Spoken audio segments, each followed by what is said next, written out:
જય માતા ખેડૂત મિત્રો, આજે તારીખ 17 માર્ચ 2025 આજની સવારની હવામાન અપડેટની અંદર માહિતી મેળવીએ તો ગુજરાતનું હવામાન આગામી દિવસમાં કેવું જોવા મળશે। તાપમાનનો પારો નીચે ચાલી રહ્યો છે। માર્ચ મહિનાના એન્ડમાં હીટવેવનો રાઉન્ડ જોવા મળશે। પવનની પણ માહિતી સાથે જ હવામાનમાં પલટો પણ જોવા મળી રહ્યો છે, તેની પણ અપડેટ આપણે આ વિડીયોની અંદર મેળવીશું। ચેનલમાં નવા હોય તો ચેનલને સબસ્ક્રાઈબ કરી નાખજો અને વિડીયોને લાઈક આપીને તમામ ખેડૂતોને શેર કરી દેજો। ખાસ કરીને ગુજરાતની અંદર હવામાનમાં પલટો ફરીવાર જોવા મળી રહ્યો છે। હાલ ગુજરાતની અંદર માવઠાની શક્યતાઓ દેખાઈ રહી હતી, પરંતુ આ સિસ્ટમ ગુજરાતથી ઘણી દૂરથી ચાલી છે, તેમજ ઉત્તર ભારતથી ઘણી પશ્ચિમ તરફ ચાલી છે, જેના કારણે ગુજરાતમાં તેની આછી અસર જોવા મળશે। આ સાથે જ અરબી સમુદ્રમાં પણ એક અપર એર સાયક્લોનિક સર્ક્યુલેશન છે। આ બંને સિસ્ટમને કારણે ગુજરાતના હવામાનમાં એકાએક પલટો જોવા મળી રહ્યો છે।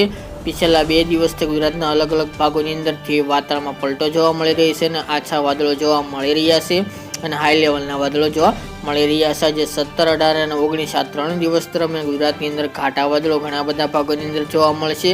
એકદમ ચોમાસું હોય તેવો માહોલ સર્જાય તેવી શક્યતા દેખાઈ રહી છે, પરંતુ ગુજરાતના ખેડૂતોને ગભરાવાની જરૂર નથી। ગુજરાતમાં કોઈ પણ વરસાદની સંભાવના નથી। આ ચોક્કસપણે અમુક જગ્યાએ ઘાટા વાદળો છે ત્યાં છાંટછૂટ પડી શકે છે, છાંટા પડી શકે છે, બાકી કોઈ ઝાપટાની હાલની અપડેટ મુજબ શક્યતાઓ જણાતી નથી, એટલે કોઈ ખેડૂત ભાઈને ડરવાની જરૂર નથી। ખાસ કરીને મિત્રો, આ હવામાનમાં પલટો આવવાને કારણે ગુજરાતમાં છેલ્લા 3 દિવસથી તાપમાનમાં ઘટાડો જોવા મળી રહ્યો છે।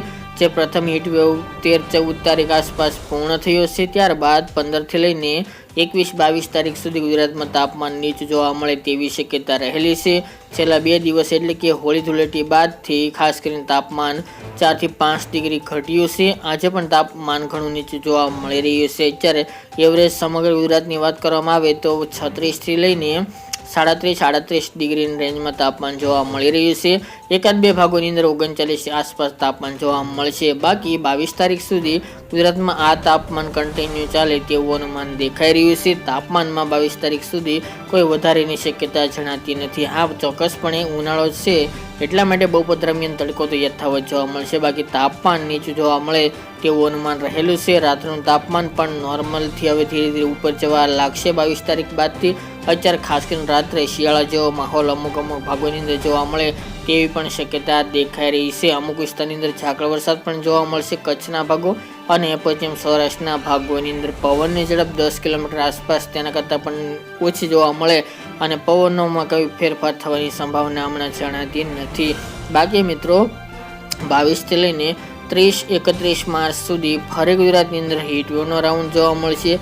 આની અંદર ખાસ કરીને તાપમાન રેકોર્ડ બ્રેક સપાટી એટલે કે 45 ડિગ્રીને પાર પહોંચે તેવું પણ અનુમાન દેખાઈ રહ્યું છે। ખાસ કરીને રાજકોટ, જૂનાગઢ એ વિસ્તાર, સુરેન્દ્રનગર છે, બોટાદના અમુક ભાગો, ભરૂચ, અંકલેશ્વર, સુરત, નર્મદા જેવા ભાગો, અમદાવાદ, ગાંધીનગર, કચ્છના ભુજ, ગાંધીધામ જેવા ભાગો, ડીસા આસપાસ એ ભાગોની અંદર તાપમાન 40 પાર જોવા મળશે। બાકીની અપડેટ આગામી દિવસમાં જણાવતા રહીશું। આ હતી મિત્રો વહેલી સવારની અપડેટ।